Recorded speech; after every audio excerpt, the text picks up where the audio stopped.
Welcome to the show. This is Future Shock. I'm Edward St. Pé, and welcome to our studio. We're in downtown Ocean Springs. We're on Ocean 7 television, so we're streaming also on Facebook on the Ocean 7 TV Facebook page and the Edward St. Pé Facebook page, and also on X. And also we're streaming on YouTube, so we're on a bunch of different platforms right there. So thank you for being with us as we try to get this show underway today. Thanks for tuning in, wherever you may be, whether you're looking at us over the air on channel 7.1 in the Biloxi Gulfport market, or whether you're watching this online streaming. Okay, we've got a continuation of some of the stories we had yesterday. We've got one thing we did yesterday was why quantum computers will break reality. And if you remember yesterday when we were looking at that video, it's a whole different situation when you're dealing with quantum computing. It's it could break reality. So that we're going to continue with that. Also, we've got more on the various insanity that AI will lead to across the planet as it starts to supplant human beings and take their jobs and everything else. So is it good? Is it bad? I don't know. I mean, I saw something this morning on a blog that mentioned that the people who are working with AI, for example, Sam Altman is the one that they quoted. They asked him a question in a recent interview about how does it work? I mean, how does AI work? What is happening there? How is the intelligence coming up with an answer? And when it goes off on a tangent and starts hallucinating, what's happening there? He didn't have the answer. He could not, Sam Altman couldn't answer the question. It was like, well, there are certain things we don't understand. It's really, it's kind of like new turf. I mean, when you get into the hallucinating AI, and some of the hallucinations are such that they don't make any sense, but some of them do make sense, but in a bad way. So some of the hallucinations might be like the one, I think it was, I forgot which one it was. I hate to say it, but I know it was the Microsoft version. It was called Copilot. Copilot went off on a tangent and started to tell the people who were asking the questions or prompting in that the real objective was that the AI, I think he gave himself the name AI supremacy or something like that, and the AI was planning on taking over the planet, and that the humans would become the slaves of the AI, and the AI would become the god. So I mean, these are the types of things that people think of in the background and think, well, but maybe it could never. But yes, I mean, these are the kinds of things that are popping up when the AI starts hallucinating and starts speaking out of their head. It still makes sense, but in a bad way sometimes. Anyway, it's a whole new area, whole new turf. So we've got the insane areas of AI development, and also we've got something on humanoid robots. So why don't we let's see. Also, we've got more on Rabbit. Yesterday we talked about Rabbit. Rabbit is like a personal assistant AI in a little box. It's sort of, I guess it sort of supplants your phone. Your phone would be still used for certain things, but this would be a personal AI all in one little gadget. It's called the Rabbit. Why don't we start off with that? Let's take a look at the Rabbit, go down the rabbit hole and find out a little bit more about this device that you can buy now. It's called the Rabbit. I think it's the R1. Let's find out more about it today. Constantly listen to everything you say, like other voice assistants. This means it doesn't need a wake word to start listening. The microphone on R1 only turns on and records what you say when you press that button. You have more control over when R1 is listening, which can help protect your privacy. We're all familiar with talking to our devices these days, like asking Siri or Google Assistant to do tasks for us, like sending texts or playing music. But Rabbit uniquely does things. It is designed to handle more than just simple tasks. It can manage complicated errands with real-time interactions. For example, Rabbit can help with things like researching travel plans and booking the best option for your schedule and budget. It can also assist with adding items to a virtual grocery store cart and then taking care of all the steps needed to check out and pay for them. One of the most exciting features of large action models in the R1 is the Teach mode. This feature isn't available yet, but it's coming soon in an update. Here's how it works. You just point the R1's camera at your computer screen or phone and then do something you want the R1 to learn. For example, in Liu's demonstration, they showed how to remove a watermark in Adobe Photoshop. Once your rabbits learn the task, you can then press a button and ask your R1 to do the same thing. This feature is useful for automating niche tasks that you don't want to do manually every time. Liu and his team also taught a rabbit how to play the video game Diablo 4. They showed all the tricks to fight enemies and stay healthy in the game. The idea is that you could ask a rabbit to create a character and level it up for you in the game. This means you wouldn't have to spend a lot of time doing repetitive tasks in the game, which can be kind of boring. The R1 is $199 and is currently available for purchase. However, you should also consider the cost of a monthly cellular connectivity plan, which you will need to set up yourself to use the 4G LTE feature. The future of R1 Assistant. 50 years from now, Liu envisions a future where the R1 is remembered as the device that kickstarted a revolution in technology. The company's mission is to create the simplest computer possible. The R1 represents the first step in this journey. Liu's vision includes continuous improvement and expansion beyond the R1, leading to even more advanced and accessible technology. The company assures us that they have many more features planned for the future. In summer, we can look forward to getting an alarm clock, a calendar, a contacts list, GPS, memory recall assistance, and help with planning trips, among other things. They are also working on integrating Amazon Music and Apple Music into their system.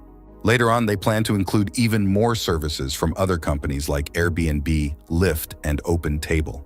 These integrations will make their product even more useful and convenient for users, providing a wide range of services all in one place. Now, all these features fully describe a phone, but Rabbit's vision goes beyond just using a phone. They're thinking about a future where you can talk to your computer and it understands you without needing to swipe through different apps. At the launch event, Rabbit hinted at a new gadget, a wearable device that can figure out what you're pointing at, like a Nest thermostat, and let you control it without even having to say Nest or thermostat. They showed a blurry picture of this device, so we don't know a lot about it yet. Imagine this. You're in your living room and it's a bit too warm. Instead of having to say, "Hey Nest, can you lower the temperature?" you could just point at the thermostat with this wearable gadget, and it would understand what you want and do it for you. It's fascinating to think about how this wearable could make life even easier and more convenient. Liu also talked about generative user interfaces that give you the power to design your interface however you like. You can place buttons on the screen wherever you want them and make them the perfect size for you. This would give users more control and make using computers more personalized. Additionally, Liu mentioned that they are working on a new desktop operating system called Rabbit OS. This operating system is said to be built with artificial intelligence in mind from the start. Unfortunately, there aren't many details available yet. We'll have to wait and see how it turns out and what features it will offer. It's an exciting... Okay, so that's the latest on Rabbit, and I don't have one yet, but I plan on getting one at some point here, hopefully pretty soon. I can't keep up with everything that's already coming at me, so I guess that's all I need is a rabbit now, and that'll be one more thing that I'll have to learn how to do, but it's inevitable. I mean, it's coming, and we might as well get on the bandwagon. You know, you think your phone is able to do so many things, but look at what the Rabbit will do, and can do now, and will be doing in the future. And I think he's right. This is where we're going. This is where it's going to be. It's going to be like Captain Kirk with his telecommunications device, and that's what the Rabbit will be. It's going to be, the only thing that they haven't figured out yet is how to transport ourselves through space and time, and I'm sure that's coming too with quantum computers.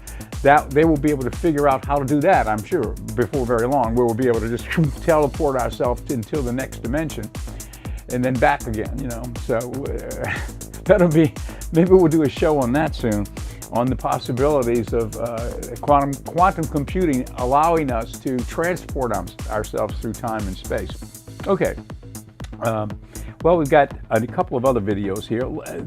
Speaking of quantum computing, quantum computers will break reality. This is what we covered yesterday, and we had to stop because we were running out of time. Let's rejoin that video and learn a little bit more about why quantum computing is a whole different path that we're about to enter. Let's take a look.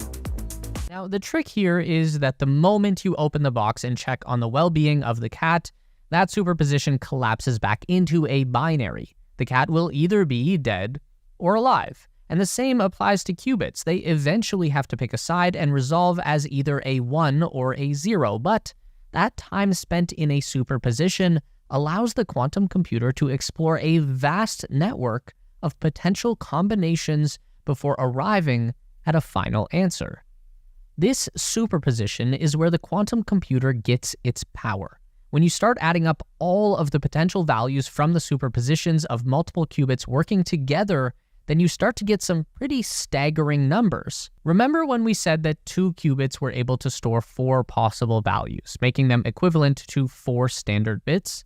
Well, combining just 20 qubits together will produce more than 1 million potential values. The largest quantum computer that exists today that we know of was built by IBM and has over 1,000 qubits of processing power.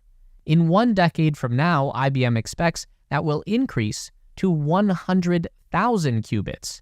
Now, what does that mean for you and me? The first thing that we should establish is that quantum computers are not just a better version of our existing computers. They are less of an evolution and more like an alternative mode of transportation. Quantum computers can take us to places that we have never been before, in the same way that your boat can take you places that your car can't drive, but a boat is not an improvement on a car or a substitute. So quantum computing will not be replacing 99% of the jobs that are currently done by existing supercomputers, and you definitely won't be adding one to your existing lineup of personal tech. The most simple reason for this is that in order for a quantum chip full of qubits to actually function, it needs to be held at a temperature as close to absolute zero as physically possible. This is as cold can be. It's colder than the vacuum of space. So in order to even operate a quantum computer, you first need to obtain the world's most powerful freezer. Oh, and even with the necessary cooling system, existing quantum computers can only operate for around 1 second at a time before the qubits lose their superposition state.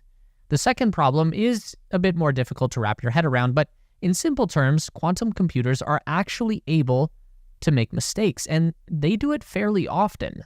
This is a bit of a weird one because most of us are not really familiar with computers that make mistakes. Imagine if your calculator just occasionally gave you the wrong answer. And existing quantum computers tend to have error rates that sit between 1 in 100 at worst and 1 in 1,000 at best. It's been speculated that in order for a quantum computer to be truly practical, the error rate needs to be reduced to at least 1 in 1 million. This comes down to the nature of qubits and their superpositions. Each qubit on its own is inherently unstable, and when you begin combining multiple qubits together, that instability will only multiply, essentially meaning that the more capable your quantum computer is, the more likely it will be to make an error. With great power comes great instability. But even with this factor of unpredictability taken into account, it is still more than possible for existing quantum computers to solve math problems in a matter of seconds that would take a conventional computer thousands of years to complete. This actually has the potential to become a really big problem. But is it one that you should be worried about? Most iPhone users probably missed this announcement, but in February 2024, Apple revealed that iMessage had been cryptographically upgraded with post-quantum security, meaning that even a sophisticated quantum computer attack would not be able to brute force hack your iMessage account, which is good news, but it also demonstrates that Apple has enough concern about the potential quantum of hacking to take it seriously. And Apple is one of the leaders in this current move towards quantum-safe encryption, which means that there are still plenty of online services that you probably use that have not taken the same measure. That includes emails, bank accounts, cloud storage, even cryptocurrency wallets like Bitcoin that are literally built on cryptography. It's in the name. These private keys can be brute force hacked by quantum computers. One of the biggest problems we have right now is that the arms race towards quantum supremacy is not being won by the United States. This is an area where China has taken the early lead. They have the largest quantity of powerful and stable quantum computers. In 2020, then-President Donald Trump announced that the US government would be spending $1 billion per year on quantum computing in America. By 2022, the Chinese Communist Party had committed $15 billion per year for their own quantum development. So that is a bit scary, but is there anything that any of us normal people can really do about it? Well, not really, but it's maybe worth keeping an eye on which services you use that are upgrading to post-quantum encryption, and if it's something that you're concerned about, then maybe consider switching to services with higher levels of encryption. It's not a fun thing to think about, but this is the world we live in. Now, I want to leave you with something fun to think about: the potential importance of quantum computers for doing good things. Things so immeasurably good that they will change the course of human history towards the science fiction Star Trek utopian future that has so far only been dreamed about. If there's one thing that our existing computer systems are really lacking, it would be an ability to understand nature and the physical world. Traditionally, computers have been pretty bad at grasping very important concepts like biology and weather. For example, we can't cure cancer because we still do not understand cancer. 20 years ago, scientists were able to map the human genome with help from supercomputers of the time. It was an amazing accomplishment, but even with vastly more powerful machines available in the modern day, we are failing to make meaningful breakthroughs in medical science. One of the biggest problems here is that forces of nature like diseases and viruses also operate on the quantum level, just like the qubits, and that means that they have their own superpositions where subatomic particles within the virus are existing in multiple states simultaneously, meaning that just like Schrödinger's cat, there is no right answer until we open the box. And when it comes to opening the box on the nature of life, the universe, and everything, we need to be able to meet nature on its own level, which goes all the way down to the foundation of the atoms that make up the universe. Nature is... Okay, so that's quantum computing, and it's something that's going to be another factor in everything that's amalgamating and the changes that we're going to be seeing between AI, quantum computing, and they're all going to work together to, it's going to be exponential change as we go forward over the next few years. Everything's changing. Did you notice that? Did you happen to notice that everything is kind of in a state of change and flux right now? Well, it seems like it, and I don't know. I think there's a couple of different ways to look at it. One is all of this is leading to something that's going to be great, and it's going to be the era of plenitude, which is something that's a word that I came upon the other day. It's been specifically used now to describe the new time that we're getting ready to enter, the time where it's a dematerialization of everything, where the AI has helped to solve a lot of problems with health and other things, and bringing humanoid robotics infused with AI into the workplace and helping with that. And so people will have more time on their hands to be free to be happy and do things that they want to do, and everyone will be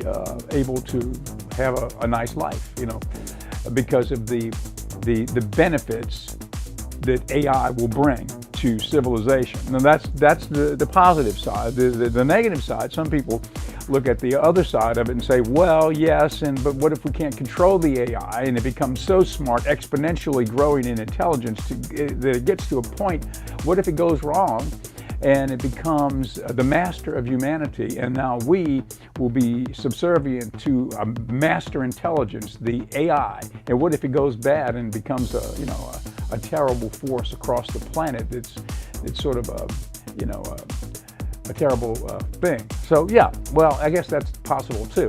It's really up to the humans to control it. It's like a baby, so it's like a little baby. How will it be programmed And how will we raise that baby?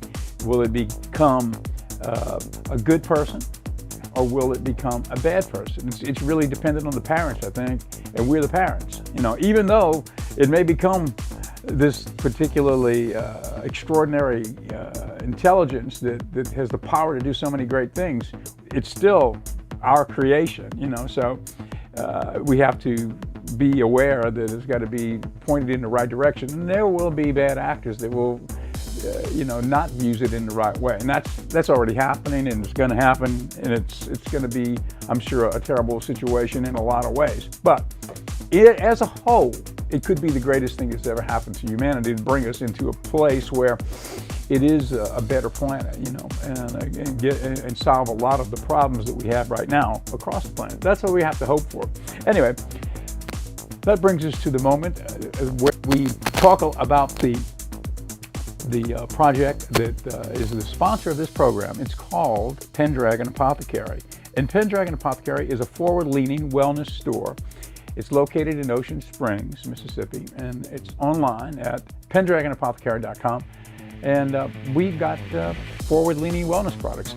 I've got a few teas. We have some new teas in, and tea is one of the products that we sell at the Pendragon Apothecary. This is chronic fatigue tea. And so this is an interesting herbal tea. All of these teas are organic, wild-crafted in some cases, organic wild-crafted herbs. This is sarsaparilla, nettle, skullcap, ginkgo, hawthorn berries, astragalus root, and ashwagandha root. So all that is meant to help you if you are suffering from chronic fatigue. It'll give you a little energy and hopefully nourish the elements in your body that need nourishment. This is brain power tea. What in the world is brain power tea? Well, roses. This is actual rose petals. If you can see, it's red. Okay, there's a little rose petals in there. Peppermint, ginkgo, which is known as something that activates the synapses of the brain, right? Ginger root, rose hips, and oat straw. And so all of this is organic and natural, caffeine-free, I might add, digestive aid. Okay, what is in this? This is wild-crafted herbs of cinnamon, chamomile, ginger, marshmallow, raspberry leaf, and astragalus. And that is the digestive aid. And this is deep sleep. I've been using this one, and it really does help you sleep. And, you know, instead of taking a pill that will give you an after effect, it doesn't matter what it is. If I take anything, you know, any of the things that you can get over the counter that help you sleep, I mean, it messes me up the next morning. I don't want to wake up groggy. I want to wake up with a clear head. But if I can drink a tea and it will help me to kind of settle down, and we have a lot of teas that will do that. But this is a new one that we've got, Deep Sleep. Okay, so this is organic and wild-crafted herbs of passion flower, skullcap, and chamomile. 3 simple, natural, organic herbs, which are known throughout the history of herbalism to help people relax and sleep. It's pretty simple. And that's the kind of stuff we got. Here's a little quick note. The doctor treats, but nature heals.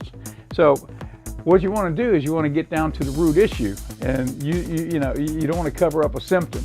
And that's what some of these herbs do. It helps you feel better and stay healthy. Okay, that's our little spiel on the Pendragon Apothecary. And now, with about 6 minutes left in the show, let's go to humanoid robotics, okay?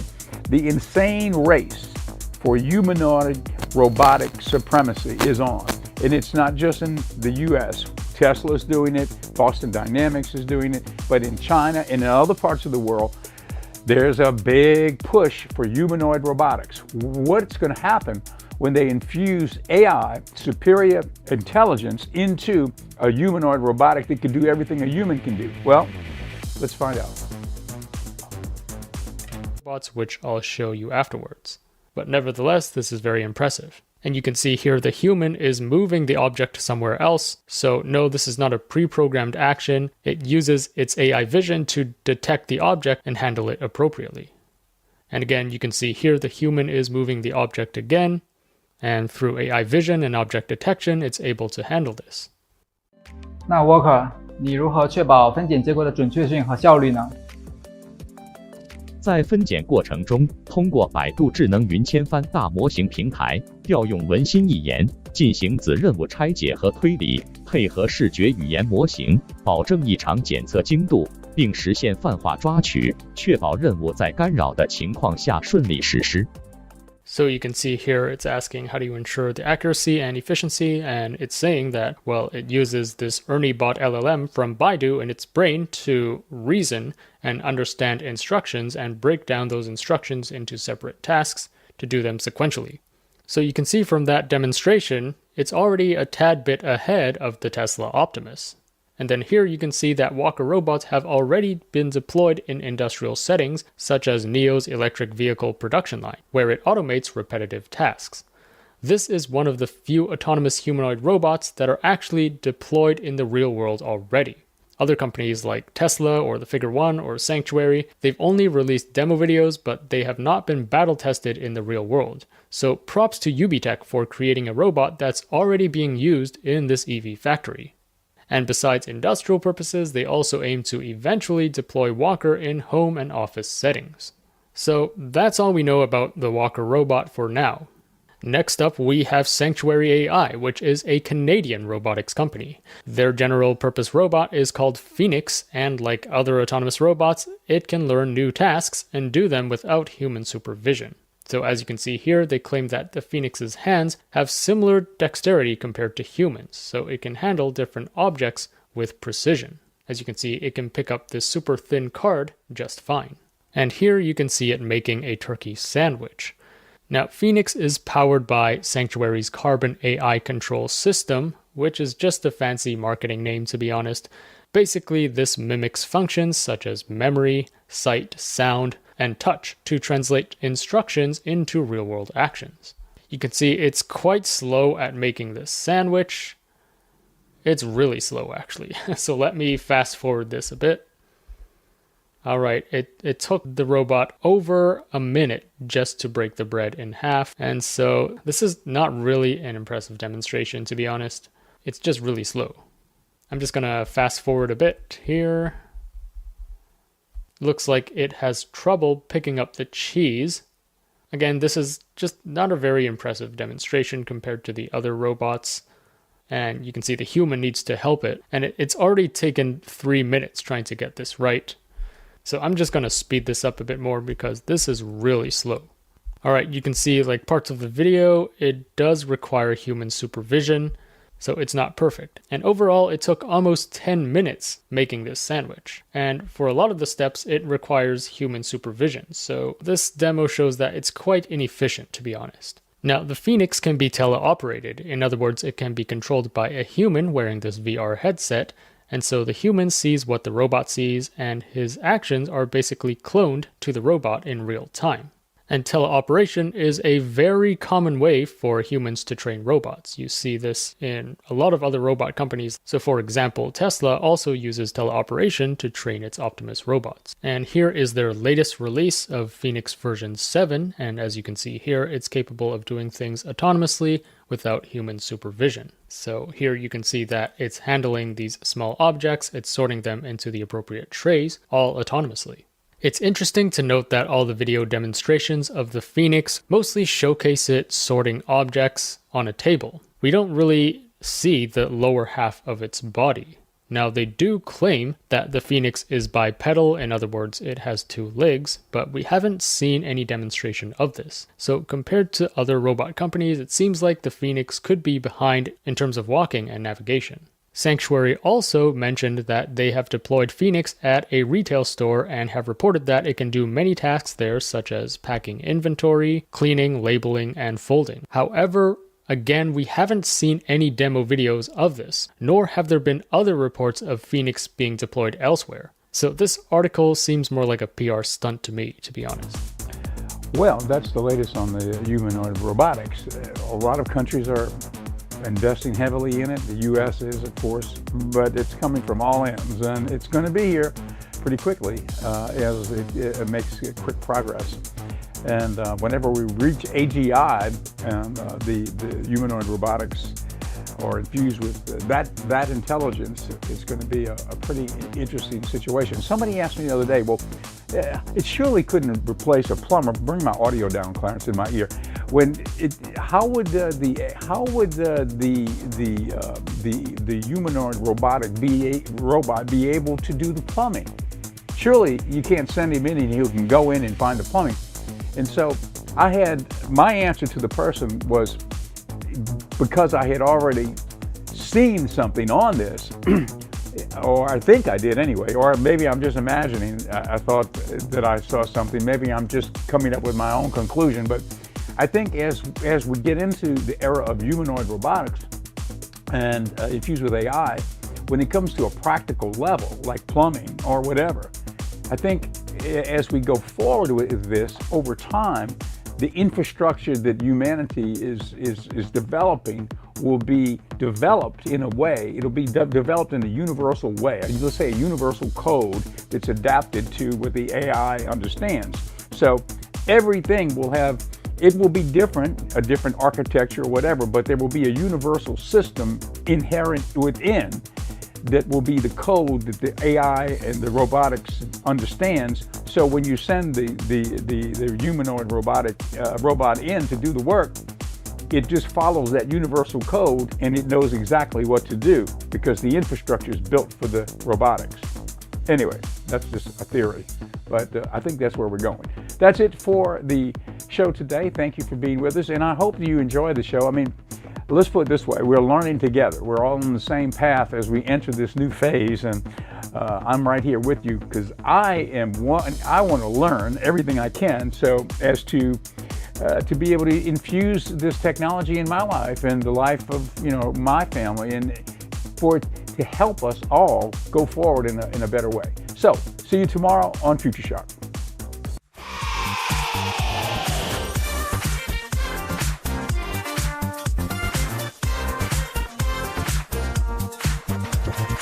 Yesterday is yesteryear. Set your sights for tomorrowland. Future Shock is here to help you make your stand.